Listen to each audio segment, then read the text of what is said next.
Doesn't matter if you have one ass cheek and 3 toes. I will beat your ass.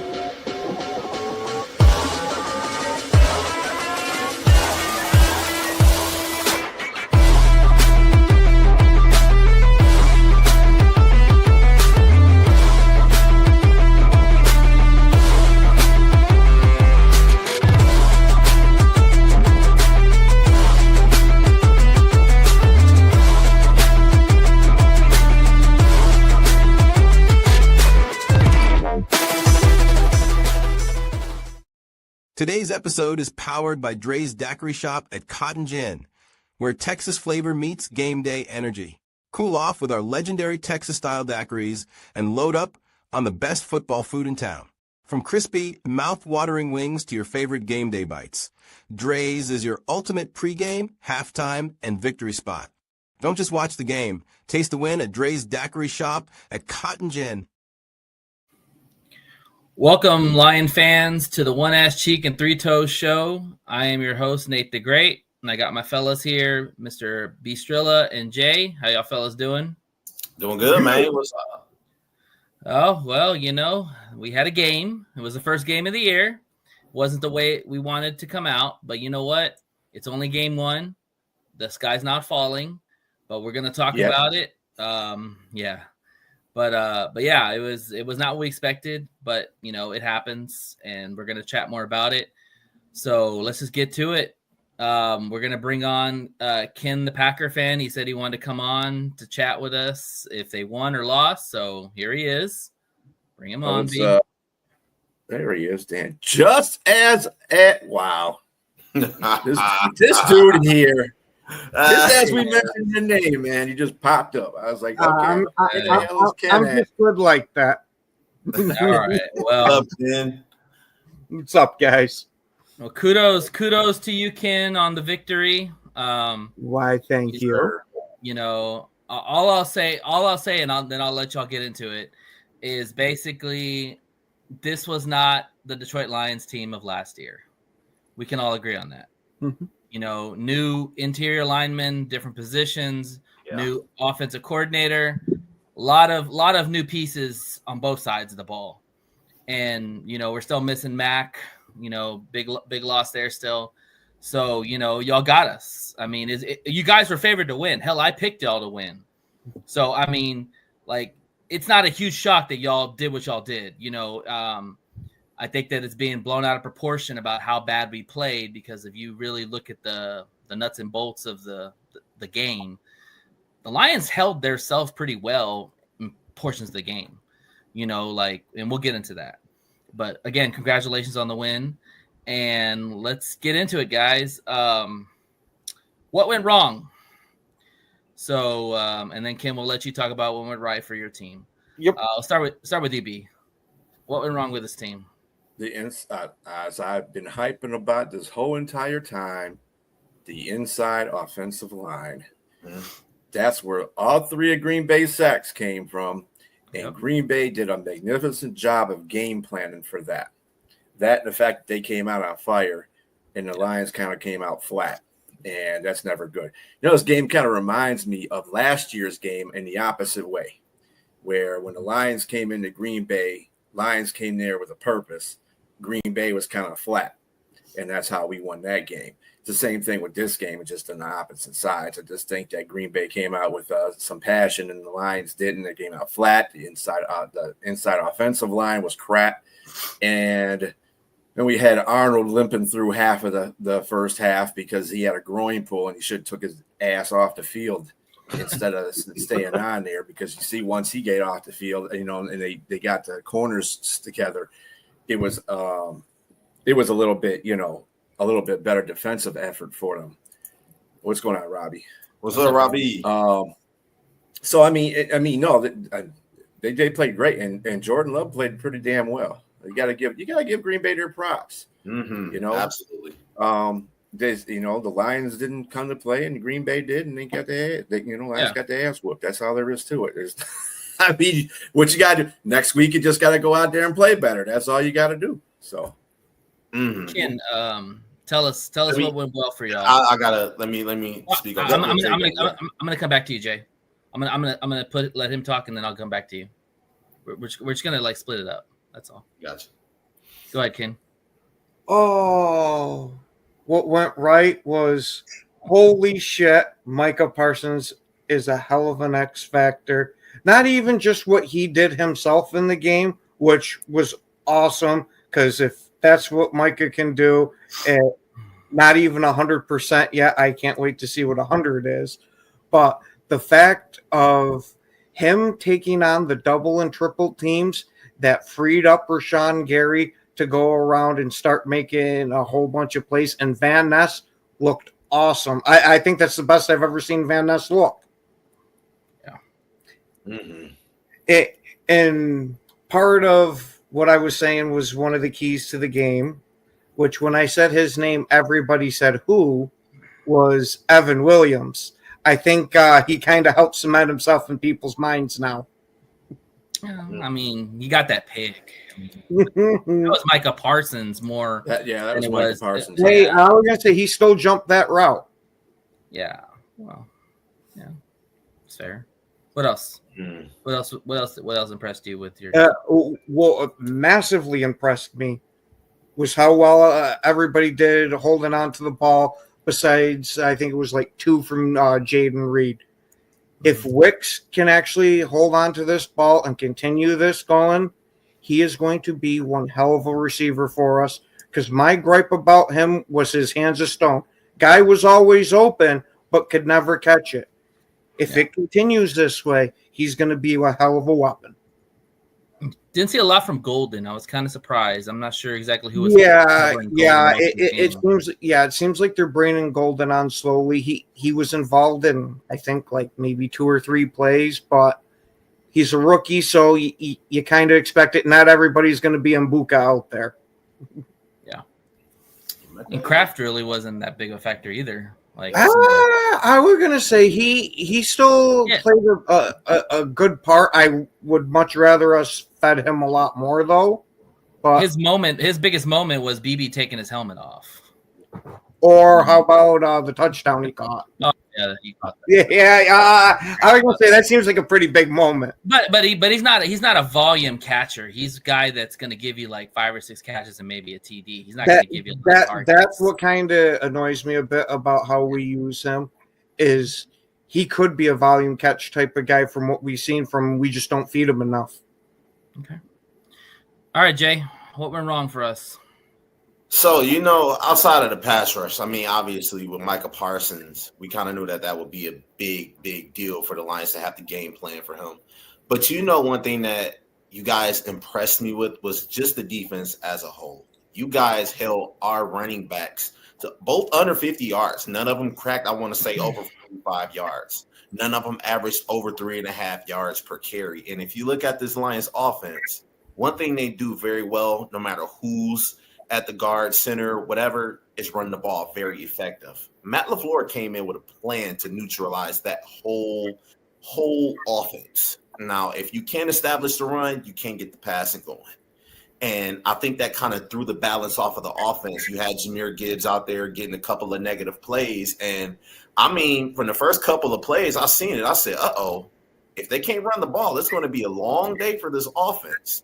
And it was very obvious that LaFleur was putting Micah Parsons on the field on obvious passing downs. And when he saw it, just go out there and get the quarterback. I don't need you pulling any crazy stunts. You don't have to do any swim or spin moves. Just go after that quarterback. You see 16, go and get him. And that's what he did. And, we had a couple of hiccups that may have costed us a big couple of plays. I made a video where it was either Mahogany or Glasgow, misread the assignment and let the defensive tackle just come straight in and get a free hit on Jahmyr Gibbs. And it was like, come on, you can't do that. I think one of the biggest problems that Detroit has that they has to clean up is not really a talent thing. It's communication. And Dan Campbell talked about that today on our radios out here, local radios. He said communication. You have to be able to communicate with your other people. And that comes along with more experience. The more you play with them, the more you were able to understand that player and you can communicate and your voices will be heard. So I gotta give my hats off to you guys, because Green Bay came in with a good plan and they stuck to it, and they kicked the Lions' ass. That's how you do it. Yeah, I mean, first off, misassignments, that's a huge one. Mm-hmm. I mean, the Lions had a lot of misassignments. And when you have misassignments, you're going to have negative plays because you got people overcompensating on one side or the other side. So communication was bad. But let's break down this game real quick. Like, Green Bay made most of their hay in that first quarter. They scored 2 touchdowns on us early. They had 17 points almost through the third quarter. So the bleeding really wasn't that bad. Like, the Lions had opportunities, but the problem is that we could move the ball, but we couldn't convert in the red zone, which is a big problem.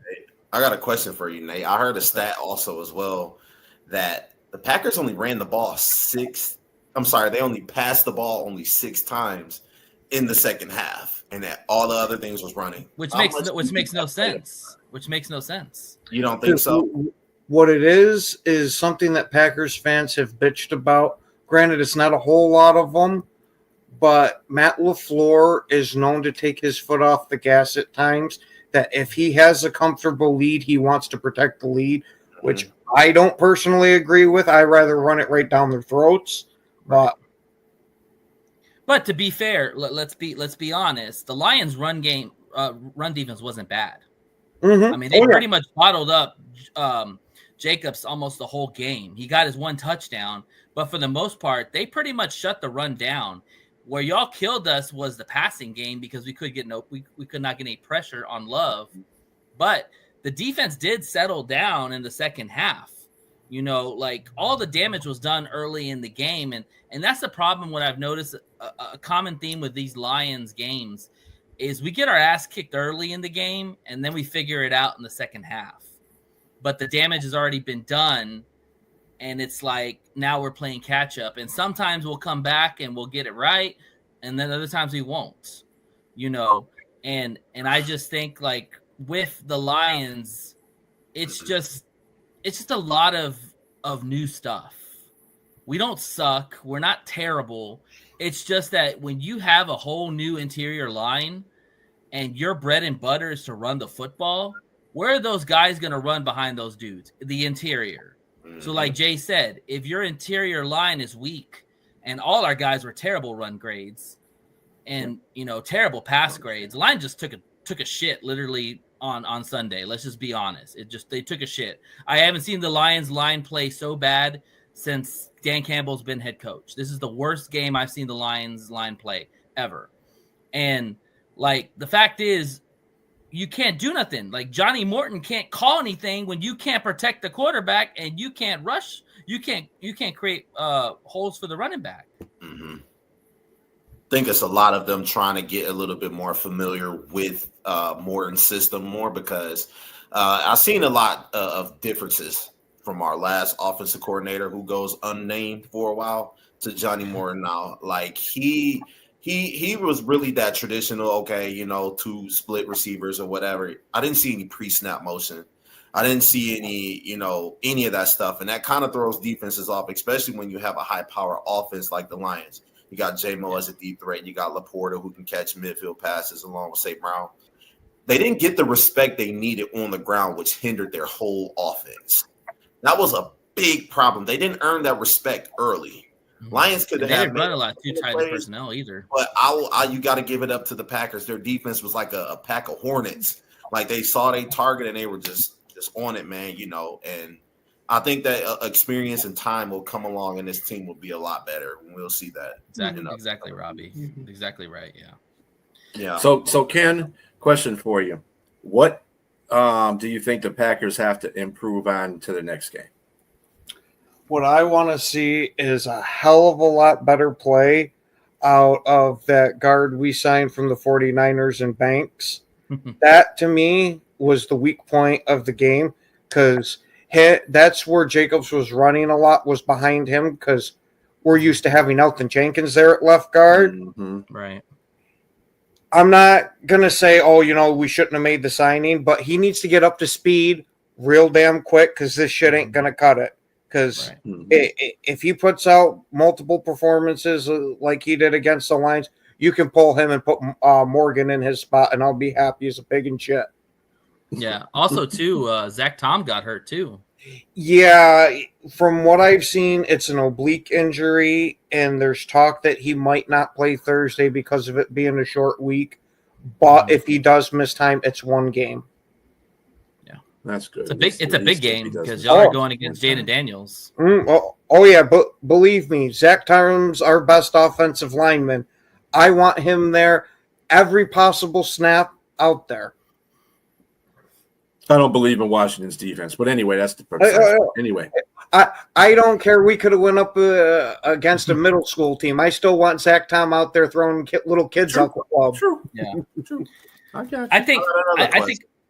Go Go ahead. Jay. Well, I was going to say. Oh, go ahead, Jay. Sorry. What I was going to say is, on a scale of 1 to 5, what do you grade your cornerbacks' performances? I mean, they played a hell of a game as well. The cornerbacks, I honestly wouldn't even give it a number. I'd give it an incomplete because they weren't really tested in this game. Exactly. The pass rush was such a factor that Jared Goff was almost taking his very first read no matter what it was. So I don't know what I can grade the corners yet. Kerryon Valentine looked good from what I saw, but again, it's what I saw. Mm-hmm. I got you. All right. Yeah, I think with the Lions, like I think B brought up a great point. You know, this is the first game where we've literally come out and looked really flat against the Packers. Because if you look at the other games we've played, we've showed up. You know, the only one I could think that was maybe kind of similar to this, and I say kind of similar, was the Thanksgiving game, where Love came out on fire, you know, throwing darts early on. But the Lions are still in that game. They just kind of, you know, tapered off at the end. I'll be honest with you guys. I don't know what to make of this game because it's the first game. You know, y'all basically were fully healthy, and we're getting just we got 2 rookies on the line, a new offensive coordinator. You know, we got the weapons, but it doesn't matter if your line sucks. You can't do nothing. You can't run the football. You can't throw. You can't play action. You can't do nothing. And on top of that, it doesn't look like Hutch is fully back to himself quite yet. Now, it could just be that he needs more game reps to get there because he was a total non-factor in this game. Y'all chipped him almost the whole game, dude. I mean, I was going to say, when does that usually stop Hutch before that injury? Right. That's my thing, is he's just not back to Hutch yet. I disagree with that because I just think that y'all pay a lot of attention to him because he got chipped a lot in the game and you had tight ends on him. Like you guys neutralized Hutch. Like your goal on the defensive side for us was like to take Hutch out of the game, and y'all did that. You know, like, and the problem is what I think we actually really missed was Aleem McNeil, because Aleem McNeil has shown the ability to push the pocket inside and blow up plays. Yeah, absolutely. You know, and you have Tyleek Williams, who's a rookie, who he did okay. I mean, he's a rookie. Again, another guy in a key position that you're asking to come out and play really well. And that's let me say something to that fact. The fact that the Packers didn't run the ball well, even though you know he got a touchdown, but besides that point, he didn't run the ball well. The middle of the line played really well. It was the edges that were having problems. Davenport was the other one. Mm-hmm. And whoever backed them up and whoever was, I mean, the only people I saw flying around that ball anytime was Derek Barnes had a great game, even though he didn't have a high PFF. And Anzalone played pretty well. Other than that, I can't. Amik was good, but because you didn't hear nobody call his name in that game. You saw DJ Reed get called. You saw Arnold get called because his limp ass decided he just didn't want to keep playing with a groin injury, dummy. And that was another thing the Green Bay Packers did. They understood they recognized something was wrong with Arnold, and they went after it. It took them 2 plays to go down the field, and both of them were on Arnold. The first play, I agree with. That was a hell of a throw by Jordan Love. The second play, that was LaFleur getting the best of Shep. Mhm. Because that was a pick play, and that was designed to free up Reed on Arnold. And when I don't care who you are, if you got Reed's got speed. What I loved about that is it wasn't even a normal pick play; it was a fake pick play. Yeah. That you don't even usually see that in the NFL, and LaFleur's implementing this in, which gives me a hell of a lot of hope for what we're going to do this year. That at least as of right now, it looks like we could go on a tear with that type of play calling and the type of talent we have. Maybe. Yeah, Y'all schedule's pretty tough, man. The North schedule ain't nothing to shake a stick at, but yeah. I believe another thing that's misguided in week 1 and people overreacting and stuff is, Morton isn't, Ben Johnson would have done this and that. No, the fuck he wouldn't. Now with that offensive line, when he was here, he had a strong offensive line, so he could do all that crazy stuff. With this line he's got, he would never do all that. There's no way. No one would have any success. Passing game. It was just fucking golf in like 2 seconds. Also, he had no choice but to throw it. Also, Dan Campbell emphasized reps, live game reps. He said, "You know what? If I could do it," I'm paraphrasing. And he was saying he probably could have given the interior linemen, the whole lineman, more reps in preseason. It would have better prepared them. Now, that's paraphrasing. I'm not speaking verbatim, but, you can see the inexperience there. You can see the lack of experience, and the communication wasn't there. And they just seemed out of sync. And, when you're going up against a team like the Green Bay Packers, who was always a threat with an addition of a guy like Micah Parsons, they're going to have their growing pains. And, when Micah Parsons came in and sacked Jared Goff, who did he beat? Who did he beat? He beat Taylor Decker and Ratledge on that side. He just blew straight through him, chased Goff out of the pocket, and boom, sack. That's going to be something that Decker and what's his name, Ratledge are going to have to be very careful on, no matter who they're facing. You got to know if you have a guy that's a defensive end like Micah Parsons or, Van Ginkel, whoever, you have to pick up your assignments and protect your quarterback. Yeah. That is very imperative, and they just couldn't do it. That sack, I have to say, was nothing. Come on, man. That's basically just a bonus point for Micah because that's chasing Goff. Nobody yelled at Goff telling him, "Hey, Mike is coming after you, dude. Slide or get out of bounds." That's like me chasing a golf. Just that's like me chasing a turtle, man. Come on, you guys get excited for that. Something. I think one thing that really just like ticked me off about that was Micah Parsons has only been there for 10 days, man. And he have to learn the system.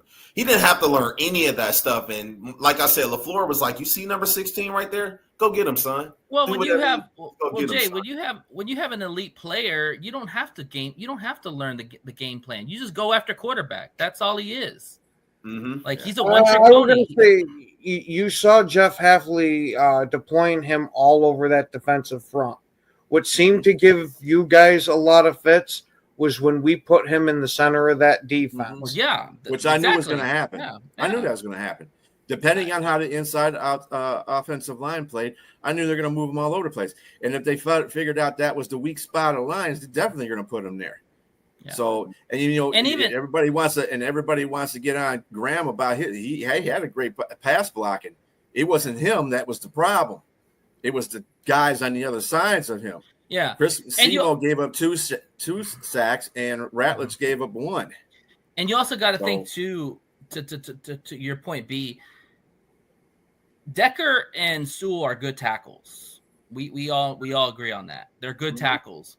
The thing is, when you have a rookie on one side, another rookie on the other side, you have to wonder what the hell the other player's doing. So you can't really focus on your one-on-one as much because you're worried about what the other person's doing on the other side. And unfortunately, you had it on both sides. So Sewell had to overcompensate for what Ratledge was doing, and Decker had to overcompensate what Mahogany was doing.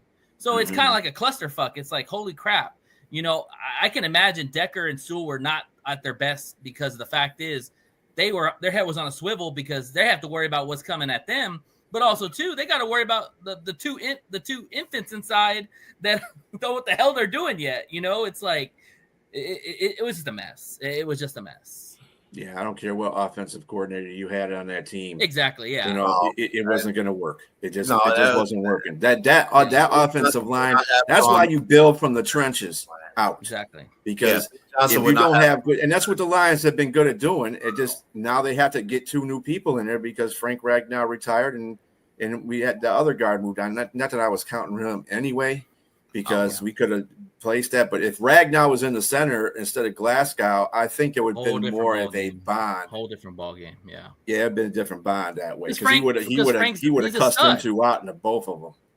Listen, think about it. When you lose a 2-time All-Pro in Frank, and you lose a really good guard in Zeitler last year, that's what happens. You know, like you don't know. These guys aren't going to come in their first game and be those dudes. They could be at some point, but they're not going to be game 1. You know, and then on top of that, you add Micah Parsons. You know, it's going to take time, and like Dan Campbell said, experience and time that will all change, and everybody's going to get to learn each other. And when they do, I think this line will be. Yeah. I'm not going to say just as good, but it'll be up there as like it was last year. You know, you just got to give it time. Everybody has to get familiar with each other, know where they are at all times, and follow your assignments. Yeah, exactly. Communicate. And all I'm saying is the next game we play, y'all better be ready because we're I think they'll be improved. I'm going to say I think Green Bay will be ready. But what the huge bonus of all this was, we no longer got to hear that Green Bay is Ford Field West. That's true. For 1 year, you can. You guys won it for 3 years. I was going to say, don't act like it was a long-standing thing. Yeah. Well, and you all I care about what happens. And you improved your record to fast. 3-6, so that works too. And 6-4 against Dan Campbell. So hey, since we're only looking at right now, small victories, knowing who's 0-1. Yeah, it's all right. They ain't gonna be that high for long. Shit happens. A blind squirrel finds a nut once in a while. So. Yeah. I know the Lions are good occasionally. Oh, okay. 15 times. Let's see how you do against Jaden Daniels. I definitely can't wait to see this game coming up here Thursday. Yeah, let's see where Parsons shows up in this game. So I have a question for you. On that note, Ken, what do you think the Packers have to do to the Commanders? Because I watched a little bit of that Giants Commanders game too. I had like about 20 games on you. And one of the things that I saw is, Giants have a really good pass rush. And absolutely and Washington pretty much neutralized that. And they didn't have a good offensive line that last year, but they have a pretty good one now. Well, the most important thing to me with playing the Commanders is containing Daniels. Good luck. I don't care too much about the sacks and that against him. I just don't want him to break off any crazy runs. As long as we can make him beat you through the air, I feel more comfortable with that. I'm not saying, oh, yeah, that's an easy win, but I'd much rather take my chances with him just throwing the ball versus throwing, running, and playing Superman. He could throw darts, man, and that secondary is still weak for y'all. So I don't know. Be careful what you wish for. We saw it. We saw it in the playoffs. Any concern down the road, 6 weeks from now, 8 weeks from now, about Micah Parsons' back? Absolutely not. No? His back. Come on, Jay. You know what they're going to say. Come on. I was going to say he tossed Penei Sewell out the club like 2 different times. I don't think he's got too much. I was going to say, go watch that replay. You can see him toss him. I don't think that back's bothering him too bad. We'll see. I got a question for you, Ken, and I want your honest answer on this. Mm-hmm. Give me your evaluation of Love for the game, because let's look at his numbers. He had a high completion rating, that's for sure. He had 2 touchdowns, and he had 188 yards passing. He threw some absolute darts of passes that looked beautiful. It wasn't some wow game, because you didn't need him to go out there and have some wow game. He did exactly what was needed to do with how the game plan was, and to me, that's all you can really ask for. He didn't screw up. Granted, he almost had that one disastrous drive, but you threw a pick that didn't count. Mm-hmm. That's why I said he almost had the disastrous drive, but since it didn't count, I'm not going to knock him too much for it, other than, okay, hopefully that's just one of those that it's the first game of the year thing, and to clear that out a bit. But other than that, I thought he did good. Wasn't like the world on fire, but he had some light the world on fire throws, if you get what I mean. Yeah, no, I do get it, but the thing is, for me, he was efficient. Like, yeah, and a lot of his plays were early on in the game.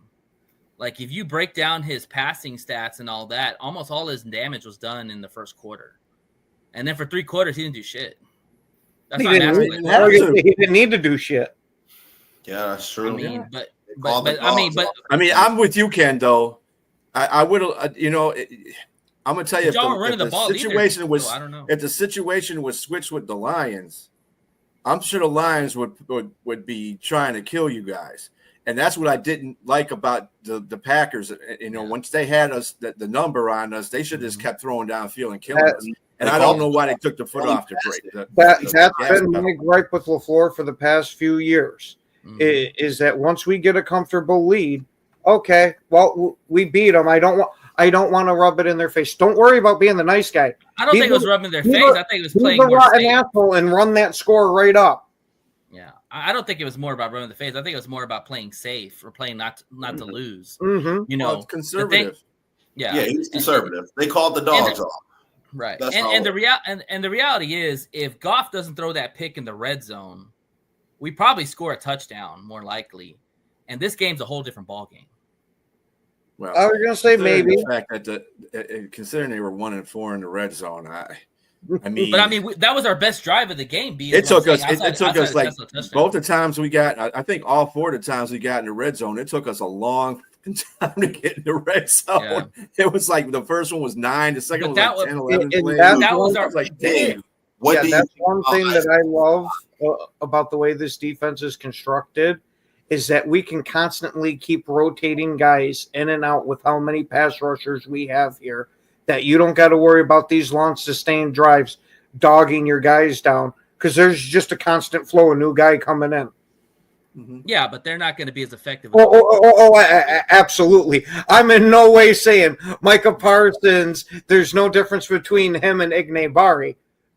Obviously, anybody with eyes can see that there is. It's just nice that we can keep everybody. Do you expect Parsons to play a full game, or do you think it's just? I don't think he's playing a full game yet. I would see, since he had about 45% of his defensive snaps this time, I'd say maybe we'll go to 55-60. But yeah, it seems to me like they're going to ramp him up slowly. I expect his first full bore game, if I can talk properly, will be against the Cowboys. Mm-hmm. Yeah, because it's a short week for you guys too, right? So I'm expecting he'll probably get some plays. Probably have to take another epidural. Yeah, but he'll be out there. He'll be out, and especially it's at home too. So that's a good thing about you guys. You got 2 of your first 2 games. Both your first 2 games at home. That's a great thing, which helps. And the Commanders have to come there. So, and I think that's going to be a pretty good game, dog. That's going to definitely test your defense there. I'm not so sure about your offense. I don't think their defense is all that great, because they played the Giants. The Giants didn't have a very good offense. I was going to say the Giants were actually able to run on them, and they have dog shit for running backs. So I'm not too worried about what Green Bay can do on the ground. Their D-line has improved, and you're out Zach Tom possibly, so that is something to be concerned about. Mm-hmm. I was going to say Kennard, when he came in, looked good for us, but that's coming in for a game. That's not starting a game. Mm-hmm. Right. Hey, now that you are favored to win the division, I mean, this is a bit of an overreaction. How confident are you that the Green Bay Packers win this division? Really?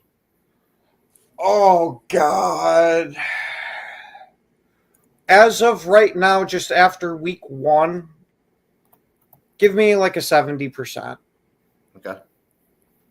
I was going to say nothing outrageous yet because it's only week 1, but if we can keep building on this, that 70 is going to creep up real fast. Okay. All right. Honest answer. One, I like week one can say some things and they can't say some things, and it kills me the amount of hype week 1 gets when some teams lose. I mean, we all know Miami sucks. Absolutely. You know what I'm saying? But they got Daniel Jones being the next, Joe Montana out there. And people who would have ever thought? And people act like the Lions forgot how to play football or were dog shit all of a sudden. The reality is, if you have half a brain, you realize what we're working with, and it takes time. Hell, Dan Campbell even said that in his presser. It's going to take some time for this offense to go. And if you look at Ben Johnson's track record when he first started as OC, he was 1-6, and they wanted his ass on. They wanted his ass gone. So I mean, like, it's just it's ridiculous. It's the low hanging fruit. That's just sit here for anybody of any fan base to say, hey, the Lions are done because they lost week 1 and they didn't really look themselves. That's the low hanging fruit to just attack them off of that. Or on the opposite side, Green Bay is going to the Super Bowl because they won game 1. That's true. But all that stuff is preposterous, man. I don't care. I think part of the problem of why you guys are getting dogged so much is because the murderer's row of a schedule you have in front of you. Starting off like this isn't good when you have these teams that you got. Hey man, y'all have a pretty. You got the same schedule. I was gonna say I'm not sitting here saying that we don't. I'm just sitting there saying to start it off with a loss kind of puts you behind the 8 ball against these good teams. Yeah, absolutely. Yes and no. I mean, you start stacking up losses, you can find yourself out of the race quick. Yeah, but I mean, like, we can kind of put you in a must-win situation, but we'll get to that. Yeah. But the thing is too with the Packers is that, like, I don't know, like, listening to the fan base talk about it. I mean, you thought they would have won the Super Bowl. I really think that the Packers came into this game literally having to win this game, because the fact is that if they lost this game, all hell was going to break loose in Green Bay with Micah Parsons coming on the scene, and the Lions still dominate you.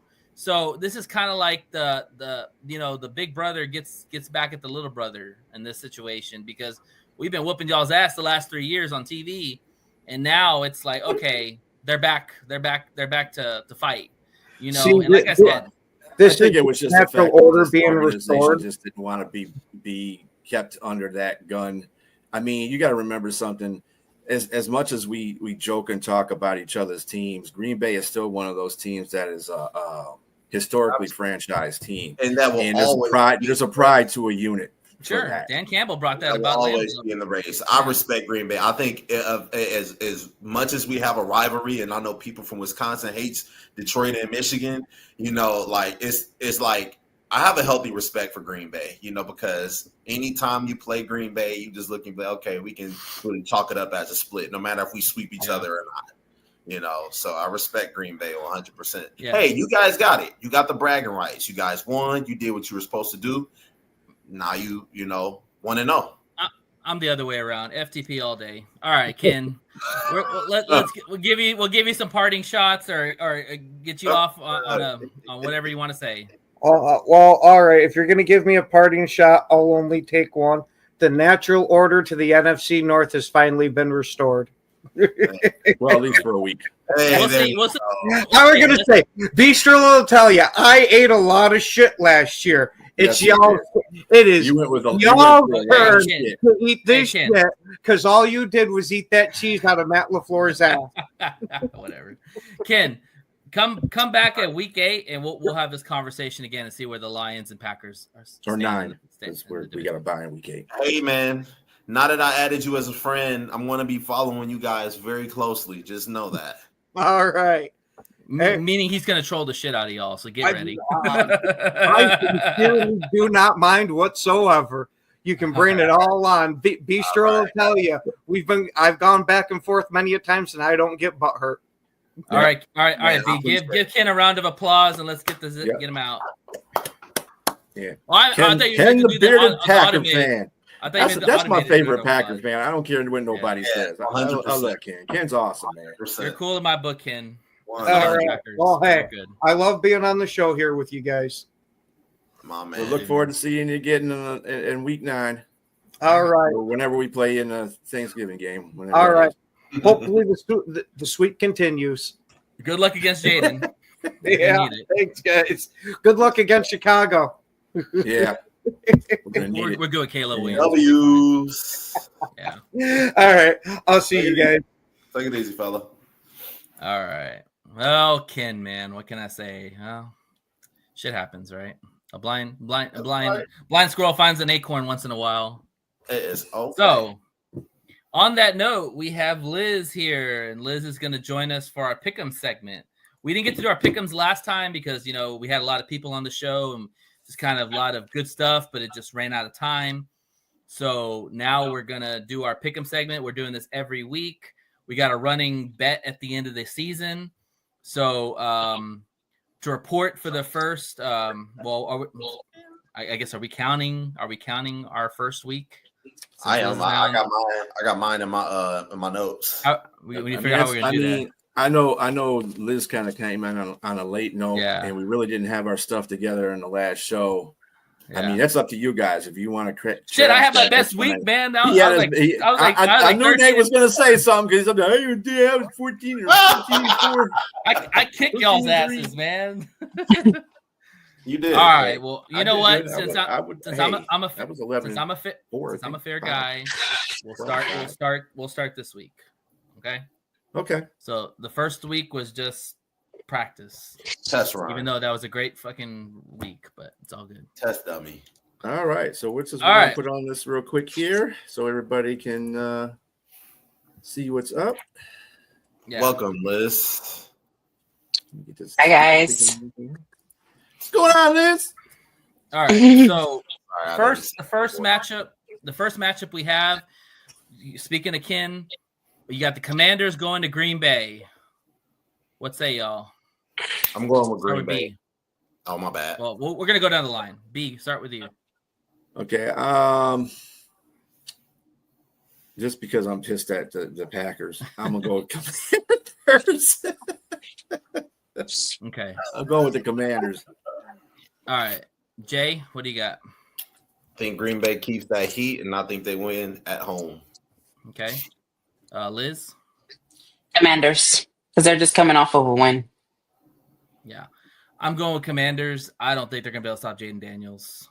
Jaden Daniels or Jared Goff is not Jaden Daniels. That's all I got to say. It's going to be a mess for them. So, Commanders. All right. We'll keep the Lions to last. We got the Giants going to Dallas. B, what you say? I got Dallas. Jay? Yes, sir. I got Dallas. I think Dak Prescott puts a hurting on them. Liz? Dallas. Yeah, I say Dallas. Yeah, Jerry's World. Giants are trash. So, yeah, it's bad. All right, Cleveland going to Baltimore. B, what you say? I got Baltimore. Okay. I think Baltimore Ravens win. They need a get right game, and this is it right here. Liz? Baltimore. Okay. All right. And I take Baltimore. San Francisco versus New Orleans. B. By the way, Purdy might not play. Ooh. Yeah, Brock Purdy. Well, Kittle's not playing for sure. Yeah, Kittle's Brock out. Purdy might not play. Right. This is a very good opportunity for New Orleans to put an upset on them. Mac and Cheese will be the quarterback. So, I think I might have to go with New Orleans just because the fact they might not have two good weapons on there. So, okay. All right. I'm going with the Saints. All right. Who dat? Niners. Saints are garbage juice. Give me the Niners. Oh God. They played good against the Cardinals though. Yeah, they hang in there. Liz. I'm gonna go with my mom's team and Saints. Niners, baby. Even with Mac and Cheese. He's still better than Rattler. All right. New England goes to Miami. B, what you say? I got Miami's a hot mess. I got New England. Okay. Jay? I think Vrabel wants to embarrass the Dolphins, and Drake May is about to put up 4 touchdowns. Mark my words. Give me the Patriots. Liz? What you got, Liz? Patriots. What'd you Okay. Patriots? Okay. Patriots. You know what? I'm going to be the lone wolf. I'm going to take the Dolphins. I think the Dolphins get a win at home. I think that they've heard a lot of shit, and I think they're fighting for Mike Daniels' job, so I think they come out and they win. So I'll take the Dolphins. All right. Jacksonville versus the Bungles. B. I'll go with the Bungles. Okay. Give me Jay? the Jags. I think the Jags is cooking up something Ooh. right there. Damn, Duval. You know they're playing in Cincinnati, right? Mm-hmm. Cincinnati don't look impressive, but that's just me. Full take. Liz? Cincinnati. Yeah, give me Joe Burrow all day. All right. Rams versus the Titans. B. Rams. Jay? Rams by orbital ramming. Give me the Rams. Liz? I'm gonna say the Rams because the Titans are under our division. I like it. I like it. Rams all day because that defense, man, they're going to make Cam Moore's life a living hell. Hell. All right. Seattle goes to Pittsburgh. B, what you say? I got Pittsburgh. Yes, sir. I think Mike Tomlin keeps it moving. Give me Pittsburgh. Liz? Pittsburgh. Pittsburgh it is. All right. Buffalo goes to the Jets, Jets. B. Buffalo. I think this is one of those upset games where Aaron Glenn, he's going to throw the book at the Buffalo Bills. Give me the Jets, Jets. Liz? Buffalo. Buffalo all day. Josh Allen is on a tear right now that I can't even describe. It's crazy. Yep. Mm-hmm. All right. Let's see. Carolina at Arizona. B. It's in Arizona. I'm going Cards. Jay. What are we doing with Bryce Young here? Sorry, Sonia, but give me the Cardinals. Yeah, he kind of regressed that game. Liz. I'm going with it. Arizona. Give me the Redbirds. Mm-hmm. All right. Denver versus the Colts. B, what you say? Ooh. I would say it's the same. I'm going to go with Denver just because I just think Denver's a better team. Good choice. Jay. Mm-hmm. Yeah, I think Denver is just head and shoulders better than the Colts. Give me the Denver Broncos. Liz. Broncos.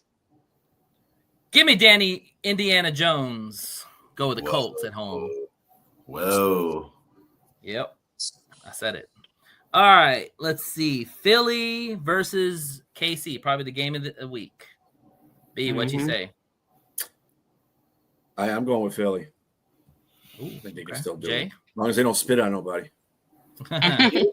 Give me the Kansas City Chiefs. The Philadelphia Eagles did not look impressive outside of Saquon Barkley. So give me the Kansas City Chiefs. Liz. Eagles. Die, Eagles, die. Give me the Chiefs, man. They want revenge. They got their ass whooped in the Super Bowl on live TV for a billion people to see.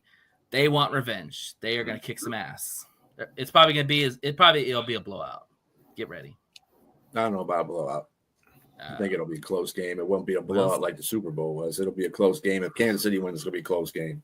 Philadelphia wins, it's going to be a close game. So I think Spag's gonna have something for Jalen Hurts, but we'll see. Sure. All right. Like last No year. way.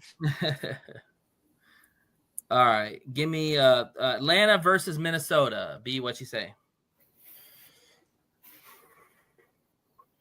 Well, Minnesota's one of those. No, but I'm giving it to Minnesota because go JJ. As much as it pains me to say this, but Minnesota. Liz. Going Atlanta. I like it. Fuck Minnesota. I was going to say something exactly. so inappropriate. Yeah, right. There is a lady here, B. Remember that. Yeah, we can't say that. Remember that. It was focused on that too. I'm taking the Vikings at home. I mean, I am interested to see how Penix plays on the road because I haven't seen a lot of Penix play, and it's going to be on live TV, national TV on NBC. So, but I'm taking the Vikings. I think the Vikings defense is really good. Do the Chargers in Vegas next, and then we'll do that. Okay. Tampa Bay versus your Texans, Liz. We'll let you go first. I thought we were. Okay, I got you. I'm sorry. I thought we were doing that one last. Should be a hard pick. It's Texans all day. There you go. B, what you say? Sorry, Liz, but I got the Bucks. They're just a pretty team. Sorry. Baker Mayfield's been playing really well. Got the Bucks. Baker Mayfield playing at an elite level right now. That team is on fire. Give me the Bucks. Yeah, he's on fire, but we're about to put that out. All right. Well, Liz, we talked about earlier, both our teams got their ass kicked. Yeah. And they're going home for some cooking. Give me the Texans. All right, Nate. All right. All right. And then Chargers versus the Raiders. B, what you say? I'm going with the LA Superchargers. Superchargers. Defense is great. Yeah. Jay. Same here. Give me the Chargers. I think they're emerging as a serious contender for the AFC West. So give me the Chargers. Yeah. Liz? I'm going Raiders. Oh, look at that. Yep. Me too. I am going Raiders. This Raiders team went into New England. Yep. Played well. And I think that going back home, they're going to have their crowd behind them. Pete Carroll, man, he's got some kind of juice that I want. Like the guy just energizes everybody. And this Raiders team plays with a lot more swag than they played before. So give me the Raiders at home. All right. And finally, Kayla Williams comes to Detroit. B, what you say? Well, I got Detroit. Jay, what you say? Ooh-wee. They better bring a priest because there's going to be some unholy things that happen to the Chicago Bears. Give me the Detroit Lions.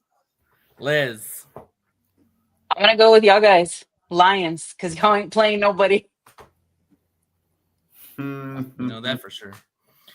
Man, I hope Caleb Williams brings another set of nails because we're going to knock that nail polish off.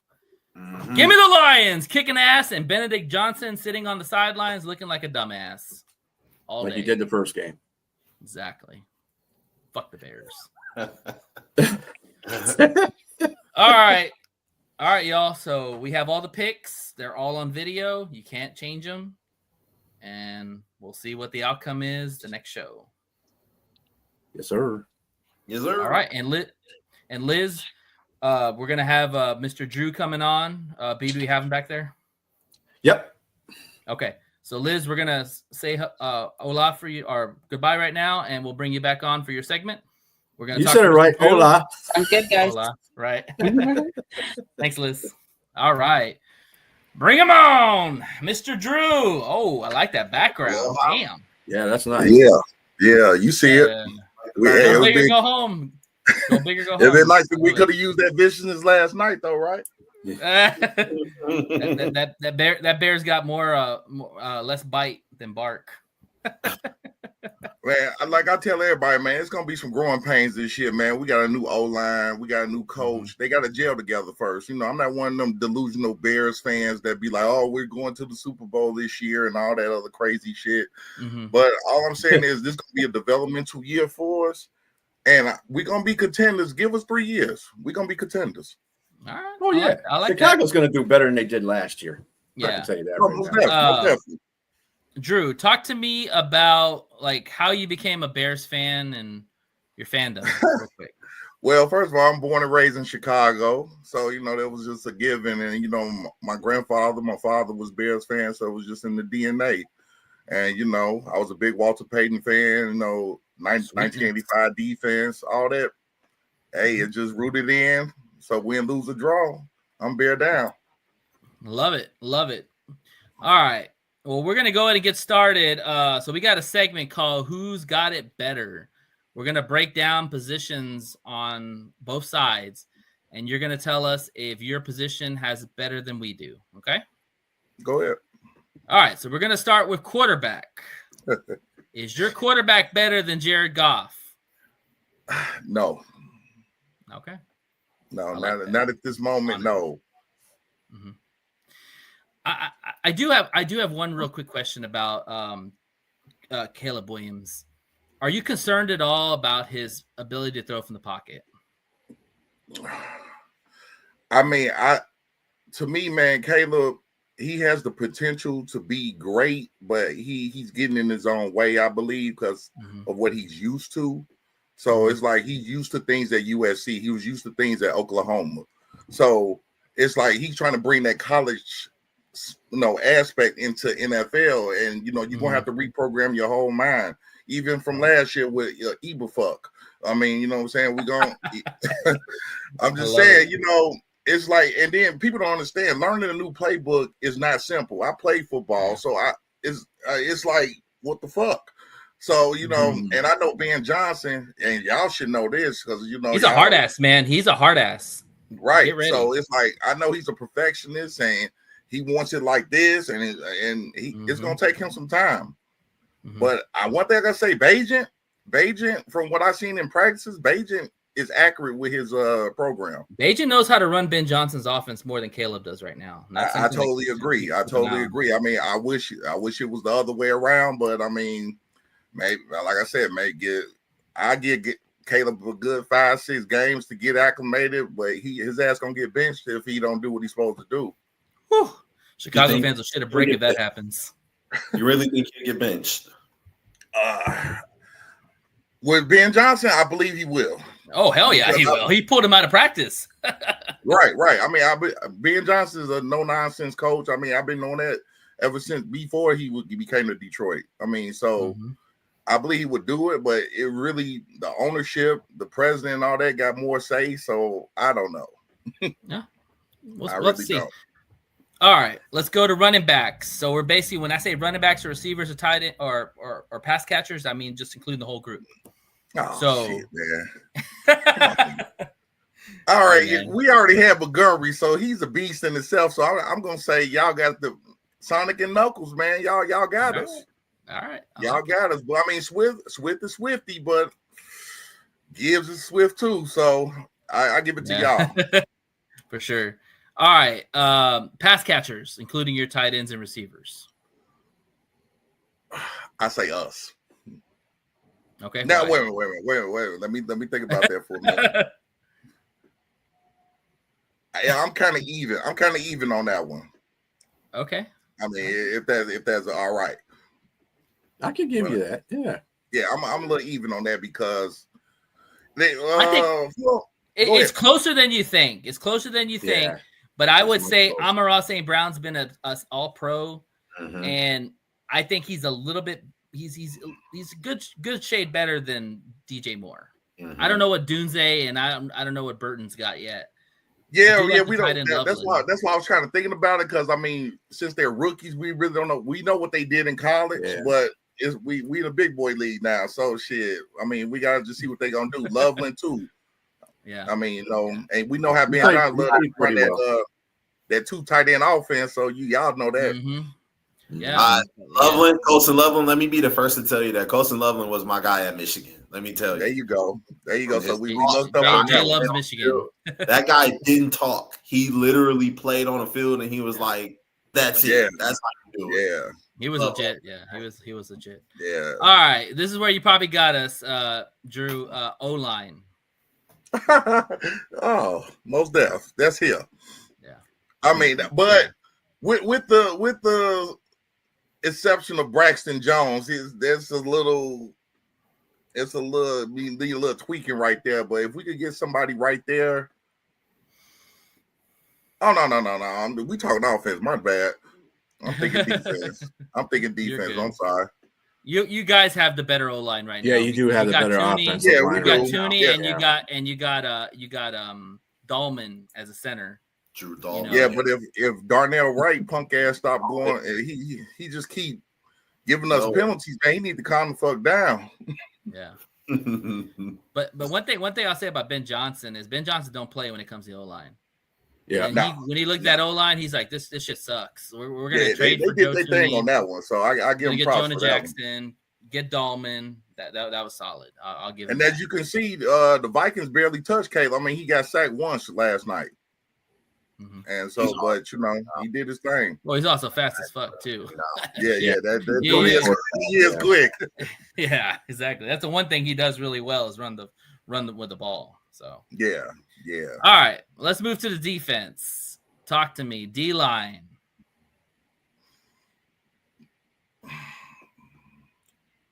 Man, I mean, y'all got some hitters. We're missing one right now. Yeah, Big and one. we down to Austin Booker and who else down? Edwards. So you know what? I'm Chi-Town, baby. I'm gonna say us. I can't give y'all everything. Sorry. No. I think right now y'all's D-line is better than ours. Right now, absolutely, because y'all create a lot of pressure with a lot of guys I've never heard of. Onzarike, as of one game. So I would as of one game. That was impressive. Yeah. I mean, Def Taxes and Bears D-line, man. Y'all. I don't know who coaches y'all D-line, man, but y'all always find studs. You mentioned Booker, the Dexter guy. Defense in general has always been the Bears. That's our bread and butter. I mean, that's what we known for. Absolutely, run the ball and defense. Quick question, and I know I can trust your answer, man.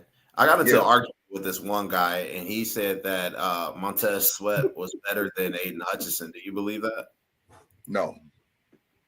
Okay. No. He's so it's not. I told you, I'm an honest dude, man. I mean, he don't foam out of the mouth like some of these idiots do. Yeah. No. As much as I want to say yes, that's a definite no. Are you concerned at all with Sweat because he really hasn't been impactful as you expected him to be when you got into the Commanders? I'm a little concerned with Sweat. I mean, for the simple fact, I mean, a lot of, he had a few injuries that still he undercoverly working with, so that's my concern. And if he get hit the wrong way, we done on that side. Yeah. So I wish they would have got Hendrickson to actually bring a little more Hendricks, solitude to the forefront. Mm-hmm. But hey, hands off, he's ours. Okay, when he's up for a trade, he's ours. That would be sick, bro. Get Parsons. For the Whackers to get Parsons and the Bears to get Hendrickson, I would die, man. Because I'm like, come on, man. Like, why y'all let go? Why y'all let go Smith though, man? I mean, he was solid.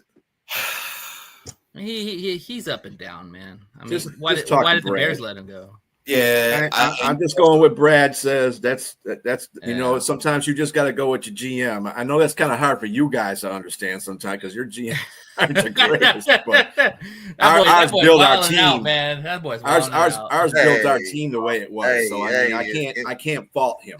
So in the defense to protect my GM, without that trade, we wouldn't have none of this. So I give him props just for that and that alone. Yeah, definitely. I will say this, Drew, about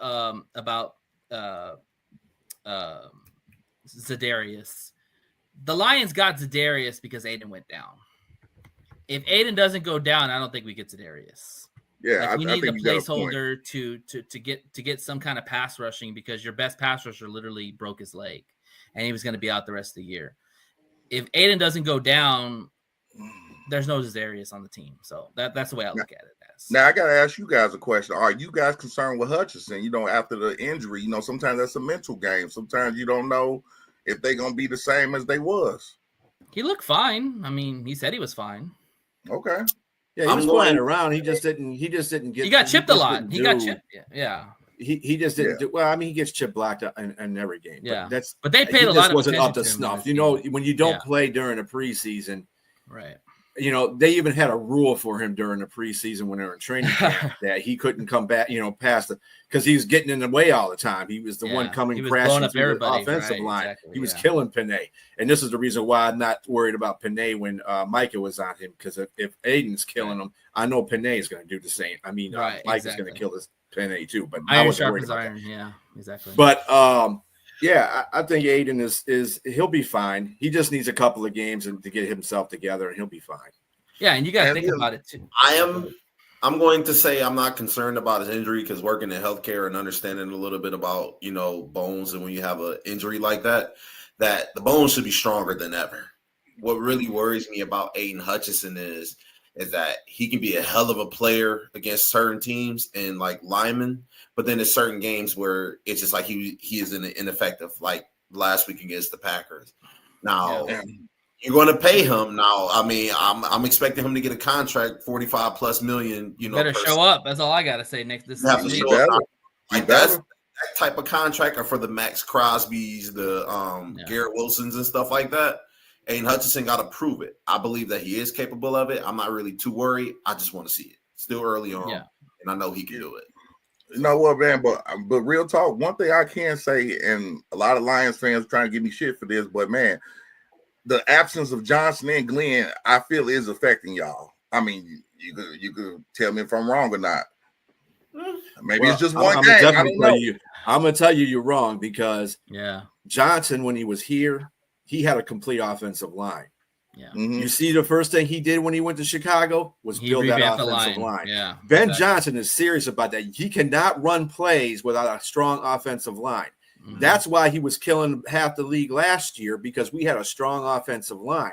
When we're missing Ragnow and we got a rookie and a half on that line, you see what Green Bay was doing. They were just keying in on the inside offensive line. Right. And they weren't even, it wasn't even about the outside, the tackles. It was about the inside of the line. So and also too, our GM's more about drafting and developing his talent.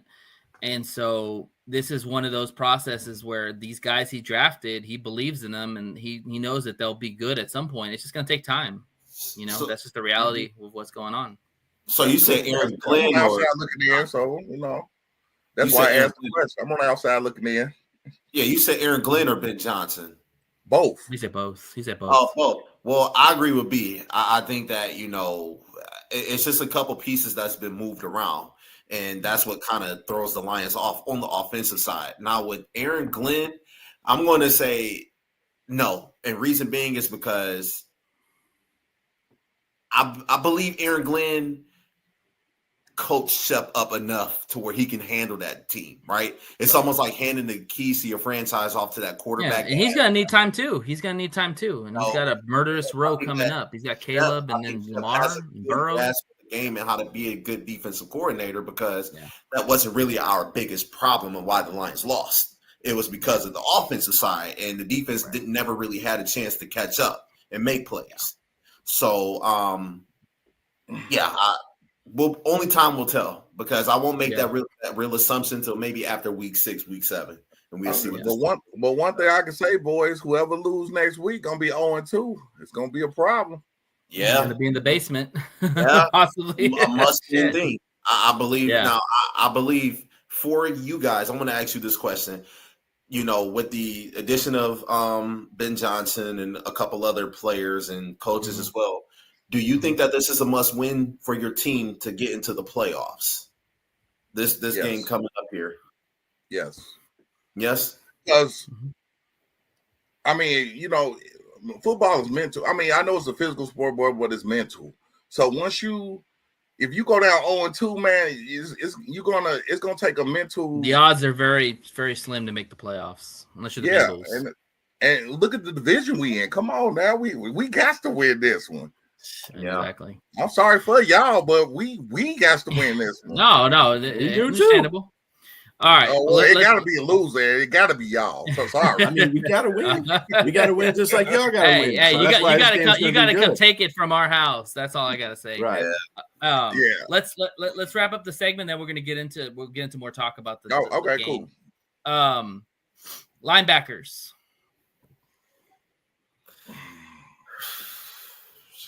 I'm leaning towards y'all, man. Yeah, I like Jack, but I mean, I'll say this: I was happy to see Barnes play well. That is a positive sign. Yeah, he was solid. He was solid, but if Barnes can ball out, man. Then we're cooking. But that's it right now, y'all. The combination of Edwards and Edmonds. I think we got. Love you, Drew. I love you too, buddy. There you go. Shout out. Yeah, man. I definitely think that Chicago has the better linebackers. All right. Secondary. I Oh, kind go of ahead. disagree with that. I think that linebackers as a whole, you're talking about linebackers as a whole. Right. The Lions got The a unit. good linebacking core. They don't have one guy that stands out. And we had this conversation before with somebody else about their linebacking core versus ours. Mm-hmm. Remember that? I think that there's a couple of, I think it was, I don't know if it was Minnesota or Green Bay, but anyway, they had they have two good linebackers, but where's the drop off after that? You know what I'm saying? Right. Where we have like steady linebackers, you can bring a guy in there. I mean, Campbell, I think their starters Campbell are better and Anzalone than and Barnes are decent linebackers. From an OR perspective, I get what you're saying, but I still think we got y'all ass. That's just my opinion. Yeah, I'm leaning towards that. I'm leaning towards that. I think the Lions just have a little bit more depth, and I think I give you that. Yeah, I think the Lions, and that's what you was trying to say too, right? Yeah, yeah. Now, Drew, I ask this question to every Bear fan: would you rather have the linebackers you have now or Roquan Smith? What we have now. Reason why I say that, I mean, Roquan was good, but Roquan started a lot of shit in the locker room, and that a lot of people don't know about. I mean, I got inside connects. I didn't know that. Yeah, he started a lot of shit. So it was like he's another who was a shit starter. I can't think of nobody right now. Khalil Mack. Maybe. Khalil. So it was a culture fit with Roquan. It was, That's why y'all got a rid of culture him. fit. Now his just based off talent. Ooh, no, come on, man. Roquan Smith's a dog on the field, man. Yeah, he's one of the best linebackers out there. I give it to Roquan. You know what? To tell you the truth, I'm going to tell you this. Roquan played his best football when Khalil Mack was there, because Khalil Mack took a lot of heat, and then Roquan was he was the cleanup guy. Yeah, he was cleaning up everything. But when you talk about like a physical specimen, a guy that's got the size, the speed, and the ability to cover, Roquan is that guy. Like I saw him at Georgia, like playing like that. Like he's a dude. Oh yeah, he was a bulldog, bro. He's 101. Yeah. He was all right. Secondary. Oh. Come on, you know you're gonna say it. You gotta say it. Come on. Just say it, Drew. Just say it, man. You'll feel better about it. You guys. We need that. Right. We need that applause. That little applause thing. Thing. You guys got it. Okay, you guys got it. All right, that was easy. All right, special teams. Special teams. Us. Are you just factoring Duvernay? Is that why? I mean, Tory Taylor by himself, bro, is just a beast of his own. I mean, I only got to say nobody else, just Tory Taylor. Now we got a pretty damn good kicker, and we got a good guy too. Possibly the best punter in the game. We got the best one of the best kickers. We got one of the best punters in the league. Yeah, that nobody talks about. Yeah. All right, Bates. You forgot Khalid. You forgot Khalid. But Cairo is solid, bro. He had a bad game yesterday, but Cairo is solid. Yeah, he's not solid like Fox. Fox is always at the top of the. I will say this: you got the return game on us. Duvernay is a hell of a returner. I don't know what our return game looks like. Sailors is the only one I saw that was returning the ball, and he looked terrible. But Bates, I don't like any of the special teams going on in Detroit right now. I mean, shit together. The punter, the only things that I thank God we got, because return money bait. Yeah, we got to talk to Fib about that one. All right, and finally, Coach.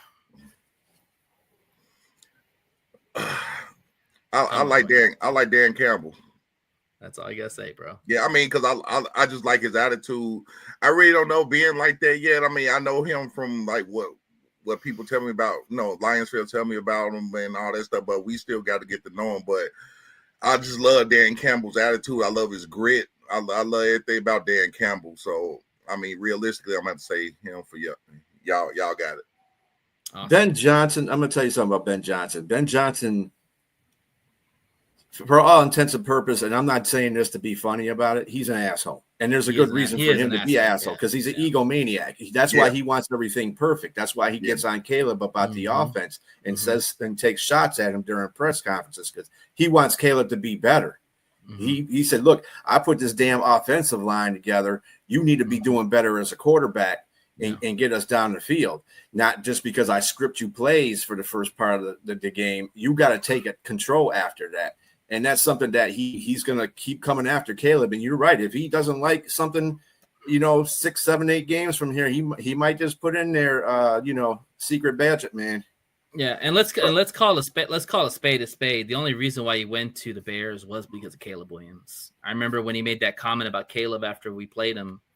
And the guy I was like, damn, he's going to the Bears. That's what I told people around me that he's going to the Bears. Like, now, when you make that comment. How was Ben Johnson with golf? I mean, pretty much the same way. Do you think? Goff's a veteran, man. I mean, let me tell you something real quick about Caleb, man. And you can agree or disagree on this. What I've seen so far, he's a very immature person. He pouts a lot, and the thing is, Ben Johnson is an ass, but he's also like a drill sergeant. He runs his team to perfection, and if Caleb can't get on that boat and understand that he's got to do whatever Ben Johnson says, it's not going to work. And I totally agree with you. Yeah, he's got to clean shit up. And like I said, I try to be as realistic as possible. That's why I think Bajent runs the offense so well because Bajent has that type of drill sergeant. Hey, these are orders. I'm gonna carry them out. Bajent's like, whatever you gotta say, coach. Whatever you gotta do. Yeah. Caleb's like, I'll think about it. Or Bajent is your Goff, basically, because that's what Goff was doing. I mean, he was doing his own thing because he's a professional and he's been in a league for a while. He's been to a Super Bowl, but at the same time, he's always taken criticism. He'll say that in interviews. When anybody has an interview with Goff, I take criticism. I try to get better, blah, blah, blah. That's not what I'm seeing out of Caleb. Caleb, I don't know if he's immature. I think what he is, he's still trying to be in his USC days where they gave him they basically didn't coach him up. He just played. He went out there and did what the hell he had to do. And that's what he feels that he wants to do on this team is do whatever he wants to do. And Ben ain't going for that. Hell no, you're playing within the offense. And if you can't do that, then we'll get somebody that can. Much to the chagrin of your front office. I'm sure he's told the front office that said, look, this dude ain't doing what he's supposed to be doing by a certain amount of time in my offense. We got to seriously look to go somewhere else. I'm sure he said that. Because he's very outspoken about stuff like that too. And to piggyback on what B's saying, like, look at yesterday's game. Like, the scripted plays, he was fine. He checked down. He made the right plays. It was good. When he was off script, he was terrible. And he didn't adjust to the blitz that Flores brought. And he had a lot of wide open players that he could not hit. And he had a lot of empty drives. And so you saw the good and bad of Caleb once again. And it's concerning, because Ben Johnson's not going to wait around for him to figure it out. They got to win games now. You just mentioned right now. I mean, we're going to kick his ass when he comes to Detroit. And I want to see what the writers are going to say after that game about Caleb, because it's only going to get louder, especially in Chicago. So this y'all revenge tour, huh? Yeah, always. We always have a revenge tour. We always got to beat the rivals, man. We just lost to the Packers, dude. Everybody's writing us off. Personal, they were going to kick y'all's ass. It's more personal because of Ben Johnson. Oh, that too, yeah. Yeah, and that too. I mean, you know what? When Ben Johnson went to Chicago, I was like, man, fuck that dude. But exactly, that's what I thought too. But fuck that guy. After what you kind of get over that. I hope he does succeed as long as it's not against us. I don't give a fuck. Yeah, I hope he does succeed because he is a good coach. And the funny thing, I was telling someone, a Detroit fan, yesterday, matter of fact, that y'all lost last year because Ben Johnson was focused on the Chicago job and he had his head in his ass and not focused on you. 100%, bro. 100%. He was talking to y'all while he was trying to game plan for the Commanders. Him and AG. I ain't putting it. I'm not going for AG either. AG did the same damn thing. That's why our defense was misaligned a lot of times in that game because they were worried about going to different teams. I think that should never happen. They should never allow that. You should not allow any coach to talk to anybody until their season is all the way over. Exactly. I got you. All right, let's get into the X's and O's. Drew, talk to us. What are you looking to see with your Bears going against us? Well, first of all, we're gonna have to shut down that run game because Sonic and Knuckles. We're gonna have to do a similar thing that. Well, I want to do a similar thing that the Packers did, but you know it's gonna be a little different. So we're gonna have to shut down that run game. We're gonna have to be on Golf's ass because I know he's gonna try to throw some shit. We're gonna have to our special teams. I just want to say mainly it's the run game. It's getting to Golf. Our Sweat has to get to Golf. He gonna have to shut his ass down early so he could, get in his head mentally so he could be calm. And what else I want to see? What do you want to see from Caleb? I just want to see some accuracy, bro. I really want to see some accuracy. I want you to, when, like you said, when you get off script, I want to see the fact that you can adjust to it, make the play, right? Get it to him. Don't go over his head. Don't do all that no crazy shit. Just keep it simple. 1, 2, 3. Throw it. If you don't see it, throw that shit out of bounds. I just want him to just be more accurate, bro. That's it. Because he has it. He has the legs. He can run, but it's just his accuracy that's fucking us up. Yeah, he needs to read a blitz better too.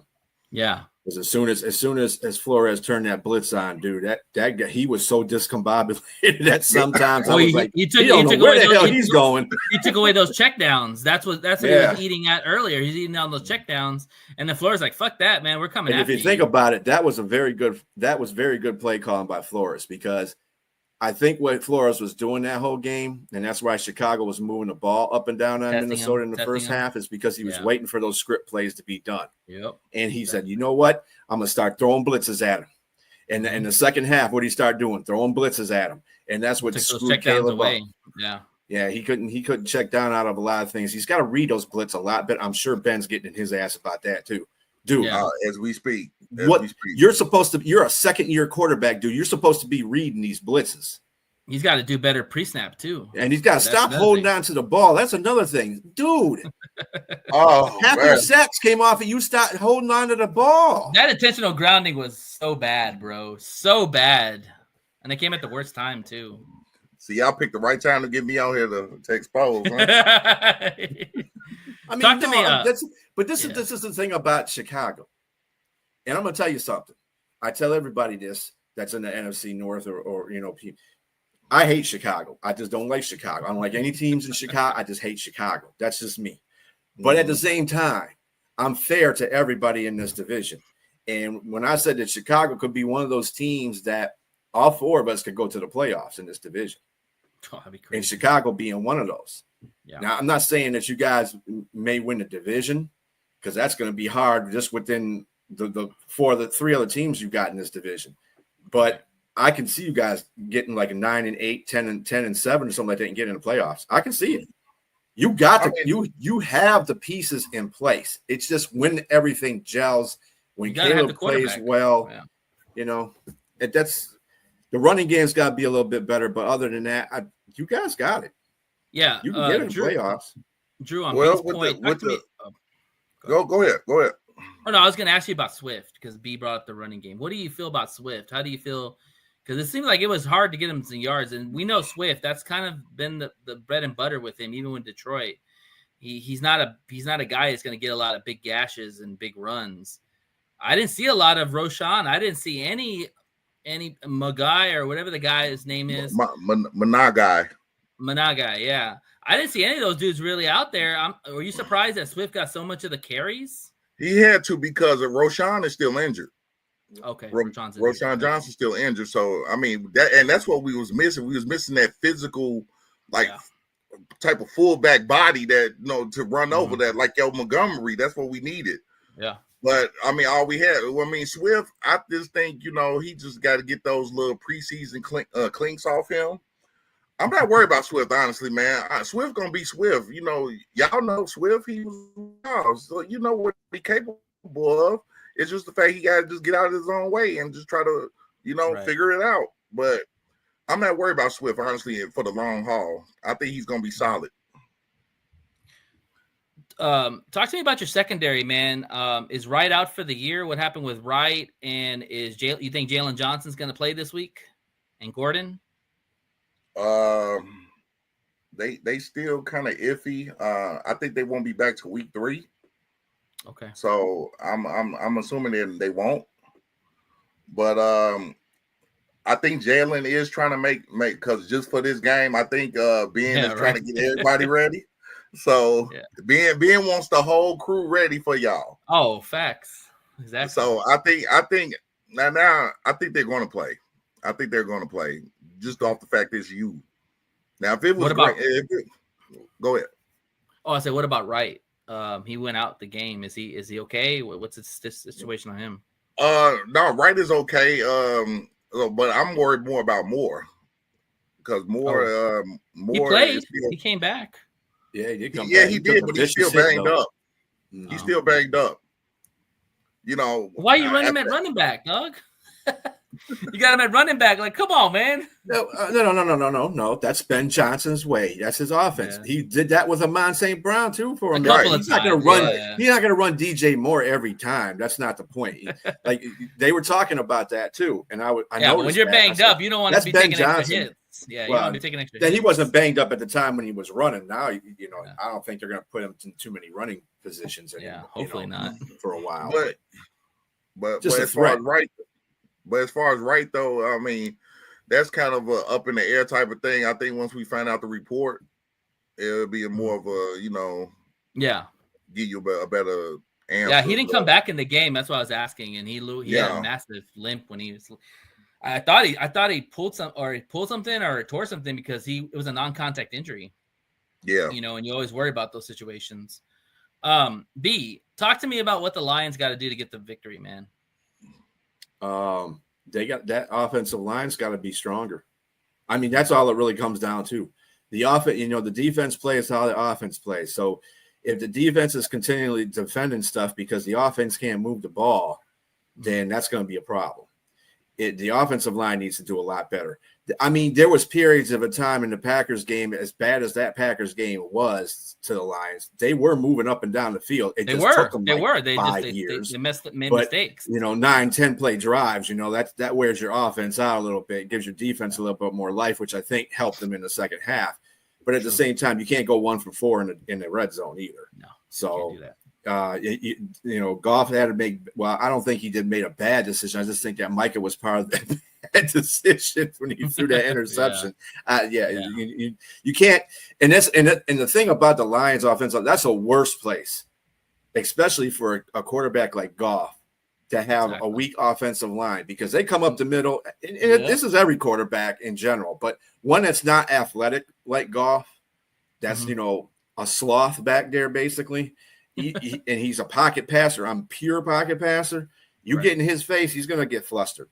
Oh yeah. If that was Lamar Jackson back there, that'd be a different story. But it's not Lamar Jackson back there. Exactly. He's not running around. So they really got to protect him in this game. If they don't, because Chicago still has a good defense.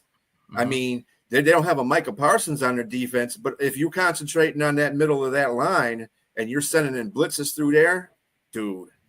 And you got a rookie and a half rookie and a guy that doesn't, center is his natural position, but he hasn't played that in a while. Yeah. So, I mean, he's not Ragnow either. No, hell no. So, I mean, I think that's the big key of the game, just like it was, Green Bay. So, Drew, let me ask you this question. Are you concerned at all with your defense? Because, like, in the first 3 quarters, y'all made J.J. McCarthy's life a living hell. But in the fourth quarter, I'm not gonna lie, man. He tore you all apart. What happened in that game, and then how do you feel going forward? Man, well, a lot of them calls was bullshit that they was giving us, man. Like the one with what's his name? I can't pronounce his name for nothing. Abadanayo. That. Oh yeah, the Colt guy. Yeah, I know you're talking about. Yeah. Come on, man. I mean, okay, he had his hand under.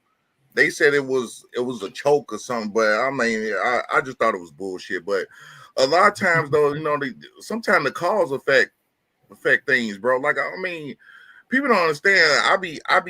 I think of football more as mental than physical. And a lot of times when you get the wrong call, or sometimes it throws your mojo off. So I just think that they need to be more. They just need more adequate to not making stupid ass mistakes. The defense gonna be the defense, man. That's self-explanatory. I don't even need to get into our defense. It's gonna be there. Yeah. And knowing Dennis Allen, he ain't finna play with y'all. Jay, I don't know if y'all follow Dennis Allen or have been following him in the Saints. Oh yeah, but, yeah, okay. Sure. He's an aggressive defensive coordinator. So I should say you already know what time it is, right? Mm-hmm. It's time for Goff to kick some ass. Jay, what question you got for Drew? Or get his ass kicked. No. Yeah, I do have a question for him. And I want to ask him, how do you think that your defense will fare against this offense? I don't know if you guys asked that question. Reason being is because I think that Detroit obviously is better than Minnesota on offense because you got well-rounded receivers and you got a good run game. Do you think that your team will be good enough to neutralize both the passing game and the run game?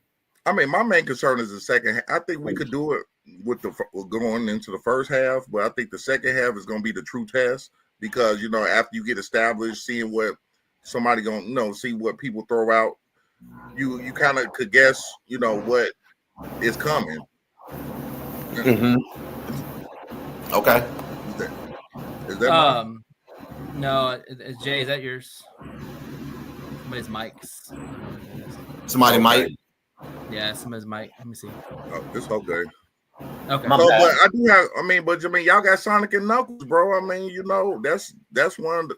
I think y'all have one of the best backs in the game. So I think that I do have concern with those guys. We got to run the football, man. There's just no doubt about it. We have to run the football. That's our bread and butter. Everything is based on running the football. Exactly. That's y'all. Of course, y'all got St. Brown, but hey, if Jalen Johnson back, I don't know, bro. What about J-Mo? Who's going to cover J-Mo? Or Tesla. Or Sam Laporta. Yep. That's or Gibby. And then too, it also depends on if Wright gonna be back or not. See, it's a lot of unknowns right now, so I don't know what the hell going on. Yeah. We'll have more clarification with the injury report, but Drew, we're gonna wrap up the segment. Want to thank you for coming on, man, and giving the love to your Bears. Give us a prediction. Give us a bold take. Whatever you want, man. The floor is yours. And if you have any podcasts or anything, social media you want to promote, shout it out, man. We'll okay. Well, we have the group NFL Below the Belt on Facebook, y'all. If y'all want to come check it out, we talk a lot of shit. We analyze. We do good things. Nate know that. Nate the Great know that. So y'all check it out. My prediction is, of course, I'm gonna go with the Chicago Bears beating them Detroit Lions. Ah. Yes, sir. It's going. Hey, I'm going with a close game. Bears. I'm going with a close game. What's the score, Drew? What's the score? 27-24. Okay. Same. Yeah, high scoring game. Close game. I think we're gonna kick Benedict Johnson. That's going to be a high scoring game. You said 27-34. No, 27-24. Oh, okay. 27-24. Okay. Bold take, real quick. Give me a bold take for the game. Bold take. I say I'm gonna give it to Caleb this time. Caleb is gonna throw for 250 yards. How many tutties? I do that. Make him laugh. You could have went higher than that, Big Drew. No, I'm gonna just be. I'm trying to be fair. How many tutties? How many tutties? This is a bold take, boss. Tutties. We get I say 6. Damn. Woo-wee. Lions fans will be crying all day if that happens. All right. Well, Drew, much appreciation for coming on the show. Thank you for fucking representing the Chicago Bears, because we know that we've tried to have people somebody on here came out here from Chicago over and over, Damn. and they're Yes, fucking pussies man, and don't want to come on the show. So thank you for repping. And you said you were, man. So I appreciate you being a man of your word. You're always welcome back on the show. All right, bro. I appreciate y'all, man. All right. When we see you again, man, I hope you can come back on. Yeah. All right. Yeah. Let me know anytime, bro. It's all good. For sure. We got you, man. Take care. And that way, right, I'll be more prepared with some reports and things of that nature. You good, bro? You were good. You were great. You were outstanding. You were fantastic, man. Everything we wanted. All right, bro. Take it Yes, easy, sir. dog. Take care, man. Sorry, I didn't get the action. All right, brother. Questions. All right. All Good right, fella. guys. Now we bring back Liz and her Texan live with Liz with the Texans. Fire away, guys. Liz. It's your show. Okay. I'll not take up too much of your time, guys, but I don't know where my Texans fans are, but I know we're pretty sad. We're coming off just week 1, losing pretty bad. So let's just get into it. So the major concerns that I saw when I was looking at the game was O-line. Like, there was no protection for Stroud at all. Like, Stroud took so many hits. Missy, it was just a lot. And then the injuries, the penalties, you name it, Houston was just everywhere. And we entered the game, I felt like it was real confident that the team had, Stroud was just, he was on fire, but for some reason, we just couldn't pull through. And what's crazy was that, it's only week 1. I'm not jumping the ship. I would never jump the ship. Texans is my team. But the thing is just the turnovers at the most was just heartbreaking. I'm trying to remember this guy's name. The Rams linebacker, I think it was Landman. He forced a fumble, and it was just sad all around. And so for me, the Texans defense, there was also a lot of issues there. Houston had so many opportunities to get on Stanford, so many. And what's crazy is he's 37 years old. They should have got this old dude, but they didn't. And so it was just it was pitiful to watch, because it was just where are y'all at? Are y'all at the same game? Are y'all thinking y'all are at home? No, y'all are at SoFi. It was just ridiculous. And that Rams wide receiver, not Nakua. Nakua, yeah. He did. Shout out to him. He did great. It was 10 passes for 130 yards. That's great, but not great for us. We sucked. If I'm just putting it out there, we sucked. And so I'm trying to remember something, but I don't remember. But for us, I'm already over week 1. I'm already over just same. I think we all feel the same way. Yeah. What we did wrong, I couldn't even say what we did even right. We didn't even do anything right. Well, somewhat. Stroud was on fire.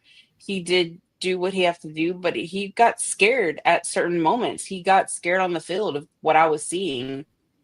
And I couldn't even, I was at a restaurant, and so the whole game, I couldn't even eat my burger because I was just so mad. And so now we're moving on to week 2. We got Tampa Bay. And I watched their game as well because I wanted to study the quarterback, Mr. Mayfield. I think for the matchups, for what we need to focus, what Texans needed to focus on is Anderson and Hunter. I believe their ability to pressure Mayfield will be crucial. It will be. And for the Tampa Bay, their right tackle, Luke, I don't even know how to say his name. Godika, Godika, yeah, he just got a new deal. Yeah, Godiki. Yeah, he just $90 million. $90 million. A lot So of money in him. I'm like, he has $90 million. He got some money. So is he going to come to play? Bet your bottom dollar he is. I hope so. They paid him. Yeah, they paid him. And so it's a key protector for Mayfield, to be honest. Like his performance we're still out against the Texans pass. Yeah. And so the Texans pass rush, I don't know. It's just a lot. Like we need to come in clutch. So as far as the Texans as well, our center is out. We know that. And the Texans cornerback, I think it's McCullum and Stingley. I don't know how I feel about this guy still. I didn't like how he was playing either. Anyways, like he needs to contain the Buccaneers receiving corps, like honestly. And that Mayfield, like what I want defense to do is stay on Mayfield the whole 4 quarters. And that rookie, I think he's the rookie. Abuka. Yes, Abuka. Akuba. Okay, he played fantastic. And like he played really good. And just like he caught 4 passes for 67 yards, 2 touchdowns in his debut for week 1. Like Texans need to come in clutch. Like that game was crazy. But like that's what the Texans need to do is stay on those guys. So how that's for me, like, okay, week 1's done. Now we got game day, Monday Night Football in Houston. Like our offensive line protections, like we need to stay on it. Like the O-line must provide Stroud with better protection. They need to execute the game plan effectively and efficiently. I feel like this past game, there was no communication. They needed to like just step up. I was going to ask you about that because we talked about this at the beginning of the season with those Texans. We talked about that offensive line giving up those offensive players that were good. And you can see why. It wasn't that Stroud played bad. It's just his offensive line wasn't giving him time to do nothing. He doesn't trust his line. Yes. And you could tell he needs to trust his line, to be honest. Like, I get it. We have some players out. I get that. But Stroud needs to trust his line, just as like he trusts his God and his faith. He needs to trust that line. And that's why there was miscommunication. You know something else I think a lot of people aren't addressing, the elephant in the room. He's missing one of his targets outside of Nico Collins, Tank Dell. I know. That was a massive. But he has Chubbs. He didn't utilize him at all. And that's the thing. Like, Chubbs can get it down there. Chubbs can make touchdowns. Like, but he didn't trust him.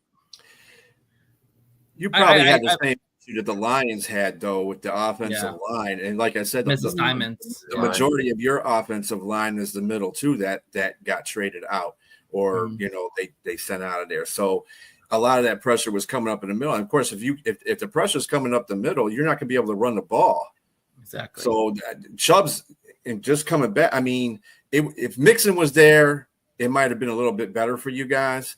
But Chubbs, I'm just not trusting Chubbs. I'm not. Where was Damian Pierce at? That's what I want to know. And that brings up my point too, Liz. Like, were you surprised in that last drive where the fumble happened and pretty much ended the game? No. Awungawale, I think is his name, was running the ball. Why wasn't Chubbs in there or like B said Pearson? Like, Damian Pierce, were you surprised that? I mean, were you surprised this other guy was in there? And no, I wasn't surprised because they were done. The team was done. They were like, you know what?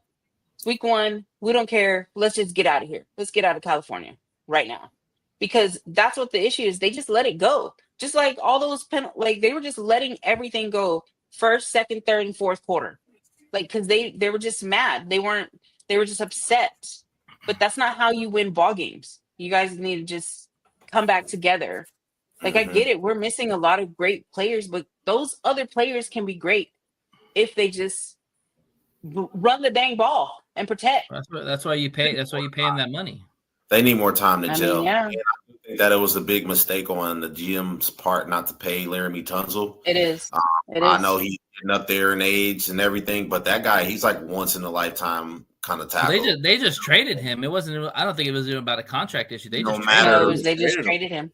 They traded him and Straight the up. one of the guards that was really good. No matter what it is, you want to keep a guy like that around because that's like confidence for your up and coming quarterback. CJ Stroud is in his second year, so this is his third year now. So it's like you want to be able to have a guy like that your quarterback can lean on and know, you know what, he has my side, he has my best interest, and I know he's going to be that wall to protect me. And I don't really know what the Texans were doing when they got rid of those players. Are they trying to free up cap space for some other people, or what are you doing? But that was kind of like a cutting off your nose to spite your face kind of thing, you know. I kind of feel like they just felt that they were better off without him. As crazy as that sounds, you know. Yeah, and it's wild. It's like you didn't replace him with anyone, you know. Exactly. You replace him with anybody who can bring that type of like play to that offensive line. So you really just lost your best offensive lineman. Yeah, We did. basically. We did. Basically, that's what they did. So, Basically, they. Unfortunately, you're not getting. With an ugly You're woman. not going to get any breaks when Tampa Bay comes to town. Yeah, Bay's got a dang good D line. Yeah, they do. Fancy, they do. What I Vita witnessed, they Vea, do. Shaq Barrett. Yeah. Yeah, they do. Like, what's that guy's name? Kalijah Cansey.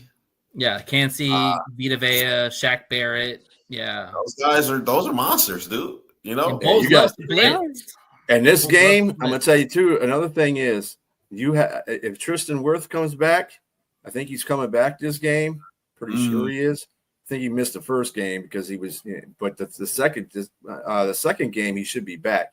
You got a left tackle and a right tackle that just got paid at a really good left. That's gonna stop Hunter and Will Anderson a little bit more. Absolutely. So your defense isn't going to be that effective either. So that's another thing you got to watch. You better hope Tristan Wirth isn't playing. You know the matchup I want to see in that game is Mike Evans, Godwin, and Akuba going against Lassiter and Stingley. Abuka, God, I didn't get the guy's name right. Yeah, I think McMillan's out. Right. Oh, is he? Yeah, he got hurt like in the preseason. But I want to see. Yeah, I want to see those guys go after, Stingley and Lassiter because those are two really good cornerbacks, and y'all safeties are pretty solid too. But Mike Evans is a fucking beast, man. We've played against Mike Evans all the time, and I don't care who you put up there. You could put Deion Sanders against him. Tell me really quick, am I crazy for making this comp? Mike Evans kind of remind me of a Larry Fitzgerald. Always consistent, got hands, can make those long catches. Mike Evans is one of one because when you look at the size of him and the speed and the way he's able to get off his break, I would say he's kind of a poor man's Calvin because he's not the jumping ability of Calvin or the athleticism, but the guy is pure power and he's got speed and he can catch anything. That's also, and let's also address something as well. They got two good running backs over there in Bucky Irvin and what's his name? White. Those guys can bite off. Those guys are both that are capable of biting off 5.5 yards per carry if they need to. And they make those runs. So, they also have Riddick. I think Hassan Riddick, Yeah. They got Hassan too. That D line's pretty sick. No, it is because he's the one that destroys all the quarterbacks, no matter who he's playing. Yeah. So that's like one of the things I was looking at is like how he's hunting the quarterbacks is how he's going to be hunting Stroud. Like he's going to be looking for that open, and he's going to take it. And if y'all are already weak at the O line, kind of like we are, it's going to have to be short passes. Short passes to get that running game going. Like get it going. Get Chubbs or run the damn ball. Yeah, exactly. Yeah, it is. So so looking ahead for me, the Texans just need to watch out for Mayfield and can't say his name. Ibaka and Riddick for sure. Akuba. Riddick for sure. So to my Texans fans who are watching, hopefully y'all guys better start saying your prayers and lighting up them candles because We're gonna need it. We're Do you gonna have- do need you have a it prediction? because. Well, my prediction is the Texans are gonna win. We're gonna We pull know through that already. What's the score? somehow. And give me a bold take. Okay, so the score for me is Texans 27, Tampa. Let's do 20. Let's do 20. Oh, Um, close. and what was your other question?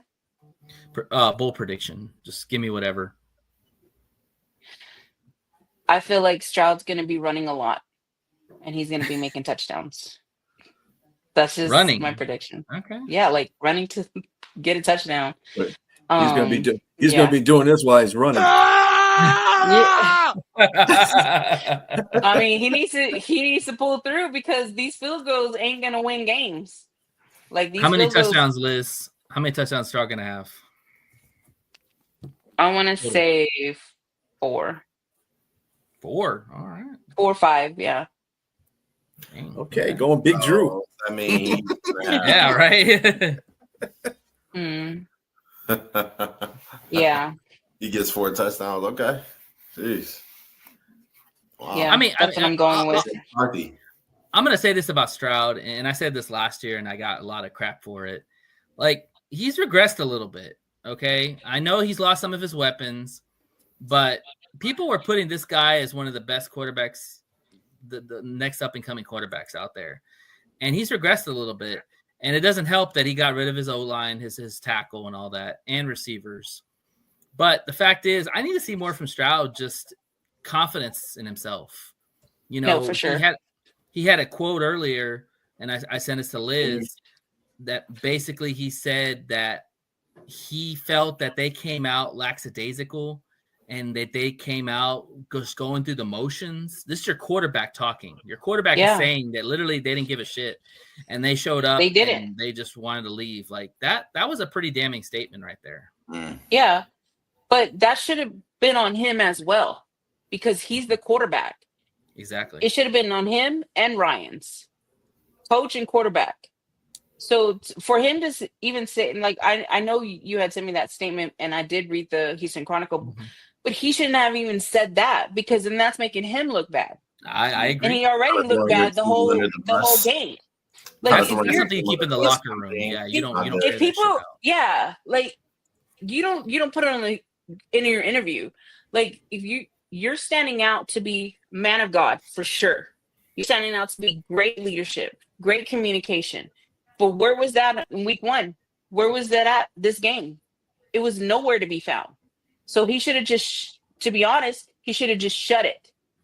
Yeah. And come week 2 ready. Room. Yeah. Just talk to him in the locker room. Don't air that. I don't care where you're gonna keep it, but don't air it out. Because now us fans are looking at you different. Like we're looking at you like, wait, we have this quarterback for what? Like, what is he gonna do this whole season? I mean, it's just an opener. A little bit better on these guys. I'm frustrated with those. I'm frustrated with the Texans. I love them though. They're my team. I'm ride or die regardless. But the thing is like you need to just buff it up more, dude. Like buff it up more. You lost. I mean, Mixon, great guy. Dell, great guy. That's my guy. Love him. But it just seems like they don't have an identity of what they come want. on. You got talent. Jay, you took the words out of my mouth. You know, it's like, what are you going to be? Are you going to be a team that's a good passing team, a balanced? You know, we know you got a lot of talent on the team, especially on the defense. So much talent. But so much talent. So use it. Use it. Like your problem is with Stroud. I'm sorry, Nate. Your problem is like he didn't trust them enough to win that game in California. Right. Like if he would have just trusted them better. Yeah. Go ahead, Nate. No. Finish your saying. I'm sorry. No, you're good. I'm just saying that Stroud just needs to come. Him and Ryan's need to pull up a plan somewhere, and not just an A, B, C plan. Like go A through Z and Z back to A, because that's what you need to win against Tampa Bay. Yeah, and just real quick on the identity, I think, and you can correct me if I'm wrong, Liz, but they came into the season knowing that they're going to have to rely a lot on their defense because their defense is elite defense. Yeah. And the fact is that because of the lack of struggles on the O-line, they knew that just like us, it's going to take time for that offense to start really gelling, to where the defense is legit. But the defense let you down in that game because Stafford had all the time in the world. He could have baked a cake and ate it. So, Yes, sir. Yeah. Well, we'll see what happens. Yeah, we'll see what happens, but I'm still go Texans. Yeah. All day. You should be. So we'll see what happens. Well, thanks, Liz. Thanks, Liz, for that. We'll report. You'll report to us next week, hopefully with a dub. Yes. And hopefully we'll be reporting with a dub. Yeah. Yeah. Yeah, because week 3 we're in Jacksonville. So that's to be good. Well, yeah, that's gonna be a good game. Well, yeah, you can't lose you can't lose this last game. Oh, sorry, go ahead. No, I was just saying, like, for next Tuesday, we'll do a recap, and hopefully the Texans do have the win on their belt because we're gonna need it. And I just need that same hunger during how they were all hyped up during preseason. I'm gonna need that. I'm gonna need them to drink whatever they need to drink, eat what they need to eat, and let's go. So we'll recap on that. They're going home for some cooking, so that's just like our boys are going home to cook. We're hoping that it benefits playing in front of their own home crowd. So we'll definitely see what happens. So we'll see because I know the fans are going to want it. Yeah, definitely. All right. Well, thanks, guys. Well, thank you. Yeah, thanks, Liz. Coming on. Yeah. All right, fellas. Well, we're gonna go ahead and wrap up the show, and fellas and gals. We're gonna wrap up, ladies. We're gonna wrap up the show. We want to shout out real quick the people that have commented. Keem Stream, thank you, bro. Keem Stream, yeah, thank you. I'm sorry we didn't get to you immediately there, but thank you, Robbie, for joining on the show. Yeah, Robbie, as always, he's there. Who else did we have? B? Do we have anybody else? Of course, we had Phoenix Fire that came on there to show some Drew love. Shout out, yeah. Hey, John Dorn, of course. I didn't put a lot of his comments up there because he was just trolling. About that guy. Other than that, there wasn't too many people on the comment section, but that's okay. As long as you guys are listening, I see a lot of viewership. That's fine. But I appreciate those who viewed as well. Yeah, and shout out to Ken the Packer fan, stellar post game show, and shout out to Drew holding it down with the pregame show. Another great job. Yeah. Liz, your segment was awesome too. Congratulations. Thank you. And yeah, no problem. And also too, real big shout out to Dre's Daiquiri. Thank you for believing us and giving us a shot. And we're spreading the word about Thanks, your Drea. Yeah, go check out her check out her place if you like to drink, if you want to eat. She's got a great amenities and all that. Fine establishment. Yeah, check it out. Support. And shout out to my Texan subscribers that are listening but just not commenting. Y'all guys can comment. Y'all guys can come in. Yeah. We're all friends here. Yeah. So don't be scared. We do not judge. We listen. We don't judge. Exactly. But also for your team. We don't accept no trolls though. Just remember that. Yeah, no trolls. They're not trolls. But also, too, on that note, please like and subscribe to our podcast, One Ass Cheek and Three Toes. You can get it on the QR code that we have. Also, too, you can find us on YouTube. Please, send comments to us. Let us know what you want to talk about. We're open to all kinds of discussions. We want to keep this an open platform. So thank you again for listening and subscribing. We're going to go ahead and sign off. So as always, fuck the Packers, fuck the Bears, fuck the Vikings. And fuck all your teams in the AFC South, Liz. AFC South. Yeah, except for the Texans. But yeah, this is the One Ass Cheek and Three Toes signing off. Y'all have yourself a blessed evening, and we'll see y'all next Tuesday. Bye. Take care. Go Lions. Peace up. Go Texans.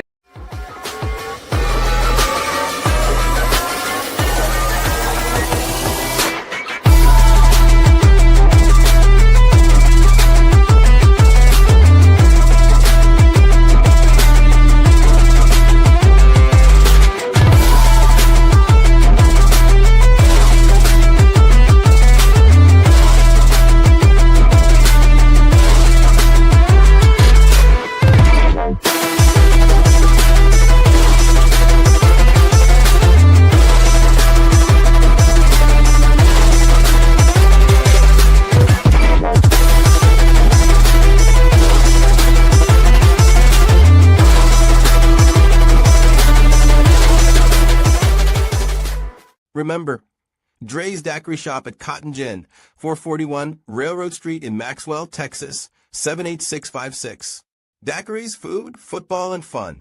All a part of a game day victory.